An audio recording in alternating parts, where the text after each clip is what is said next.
Hello everyone and welcome back to my channel Pharmacy Concept. I am Diksha.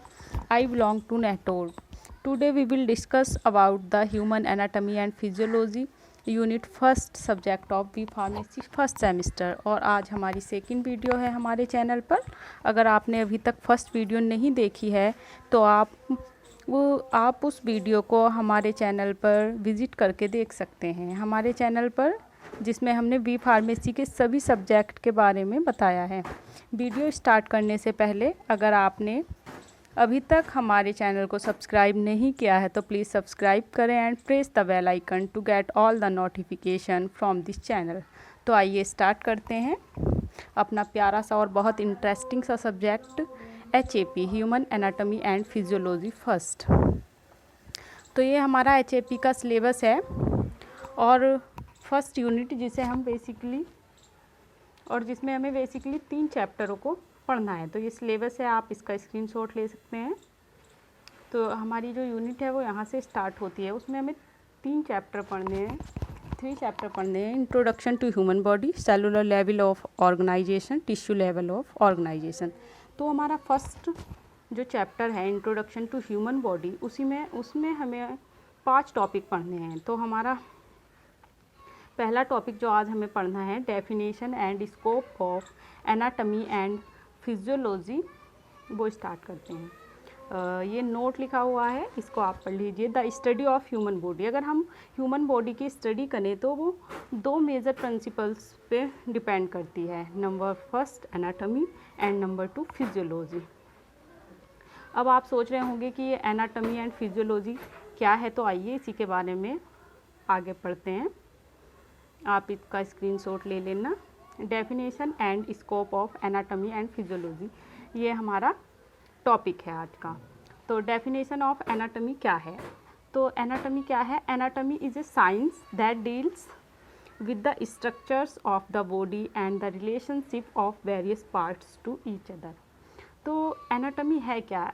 Anatomy basically एक science है जो deal करता है structures से, चाहे वो स्ट्रक्चर्स आपके ऑर्गन्स की हो या बॉडी की हो। मतलब किसी भी चीज़ की अगर हम स्ट्रक्चर्स के बारे में कि उसका कलर कैसा है, वो किस शेप का है, तो वो क्या कहलाएगी? एनाटॉमी। और ये डेफिनेशन एक और लिखी हुई है, आप इसको भी पढ़ सकते हैं। इन दोनों डेफिनेशन से आप कोई सी भी एक लर्न कर सकते हैं, बहुत ईजी है। उसके बाद आती है डेफिनेशन ऑफ फिजियोलॉजी। तो फिजियोलॉजी क्या है? Physiology is the science of life which deals with normal functions of the body. अब एनाटॉमी में तो हमने स्ट्रक्चर के बारे में पढ़ लिया, कलर के बारे में पढ़ लिया, लेकिन फिजियोलॉजी क्या है? उसकी फिजियोलॉजी अगर हमें पढ़नी है तो फिजियोलॉजी में हम उसके फंक्शंस के बारे में पढ़ेंगे कि वो किस तरह से वर्क कर रहा है। तो इसका मेन पॉइंट क्या हुआ?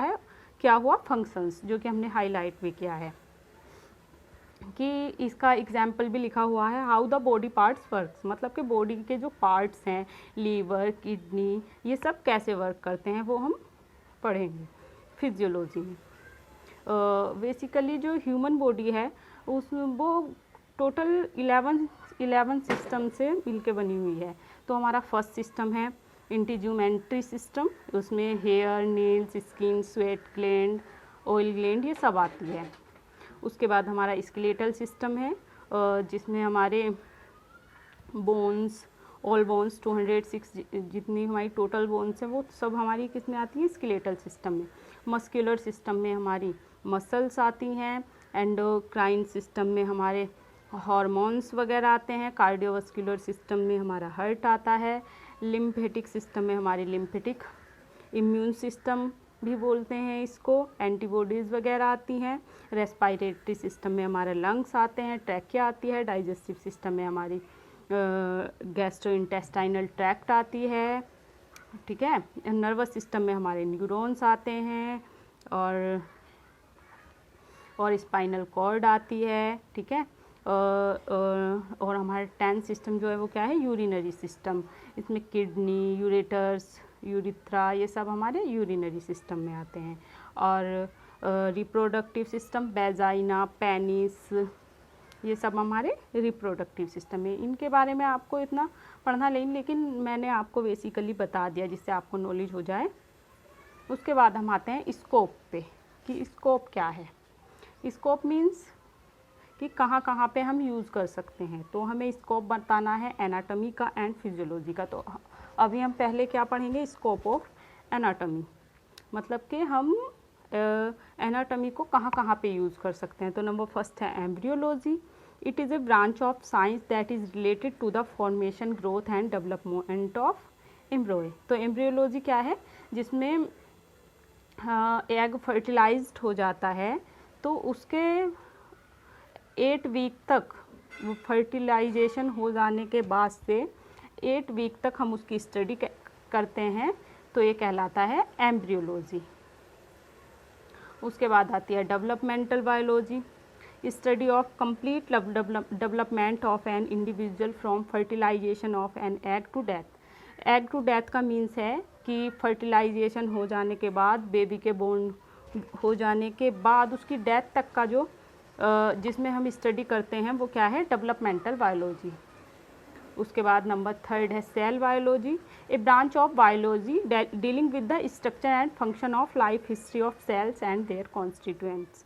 क्योंकि आपको पता है हमारी बॉडी किस से मिलकर बनी है, टिश्यू किससे बने हुए, सेल। तो सेल क्या है, एक स्मॉल यूनिट है हमारी होल ह्यूमन बॉडी की, क्या है सेल, एक स्मॉल यूनिट है। उसके बाद हम आते हैं histology. It is also known as microscopic anatomy and micro anatomy. It is the study of the microscopic structure of tissue.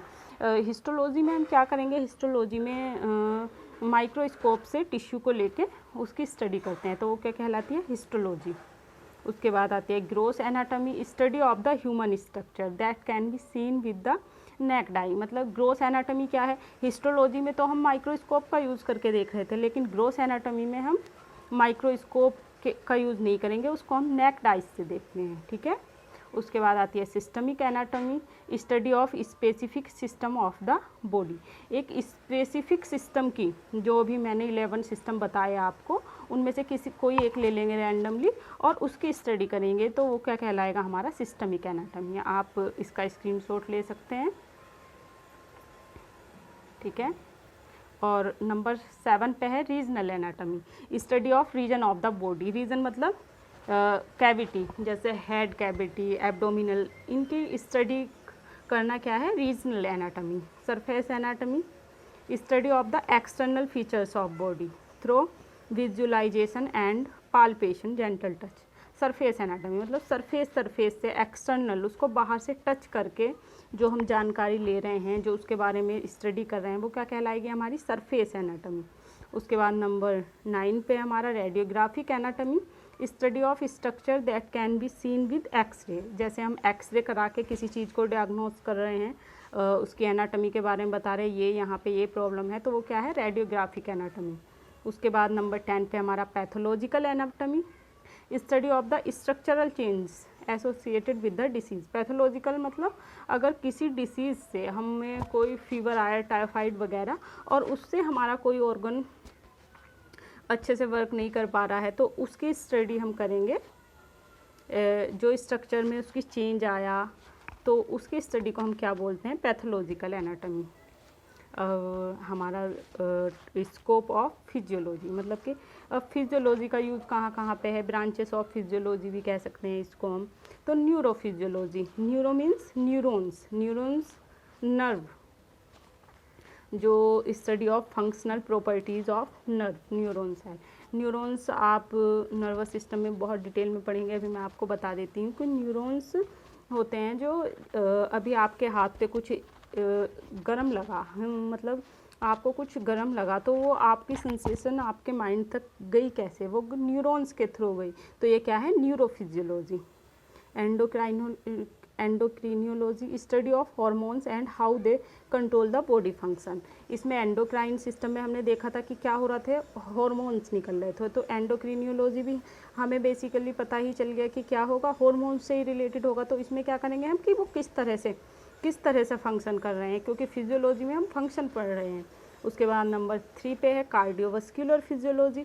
Cardiovascular system में हमने क्या था, कार्डियोवास्कुलर मीन्स हार्ट के बारे में। तो कार्डियोवास्कुलर फिजियोलॉजी में क्या करेंगे हम, उसके फंक्शन के बारे में पढ़ेंगे। It is the study of the cardiovascular system specifically addressing the physiology of the heart and blood vessels, कि ब्लड वेसल्स कैसे वर्क कर रही हैं, कैसे ब्लड जा रहा है, तो ये सब हम कार्डियोवास्कुलर फिजियोलॉजी में पढ़ेंगे। नंबर 4 पे आया हमारा immunology. Immunology is a branch of biology that covers the study of immune system in all organism. Immune system आप जानते हैं, जब कोई हमें बाहर से कोई वायरस या बैक्टीरिया हमारे अंदर चला जाता है तो हमारे अंदर अपने आप ही एंटीबॉडी बनती हैं, तो वो किसके थ्रू बनती हैं, हमारे इम्यून सिस्टम के, जो क्या करती हैं, उसको किल करती हैं, तो ये क्या है, immunology. Respiratory physiology.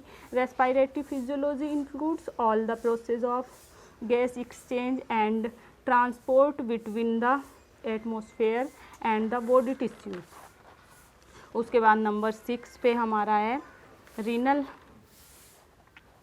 Renal physiology, study of the functions of kidney made up of nephron.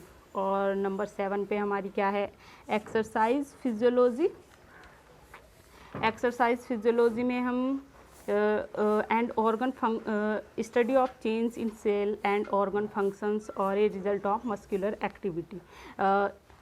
Change जो हमने एक्सरसाइज की तो उससे क्या चेंज आए, कि किस फंक्शन में क्या चेंज हुआ, तो वो क्या हम किस फंक्शन में क्या चेंज हुआ, तो वो हम एक्सरसाइज फिजियोलॉजी में पढ़ते हैं। उसके बाद हमारा आपको पैथोफिजियोलॉजी तो पता ही है, study of functional change associated with disease and ageing. तो ये हमारा आज का टॉपिक था। आपको कैसा लगा हमें बताइए कमेंट में, और अगर आपको वीडियो अच्छी लगी है तो प्लीज़ सब्सक्राइब करें हमारे चैनल को और press the bell icon. Thank you for watching this video.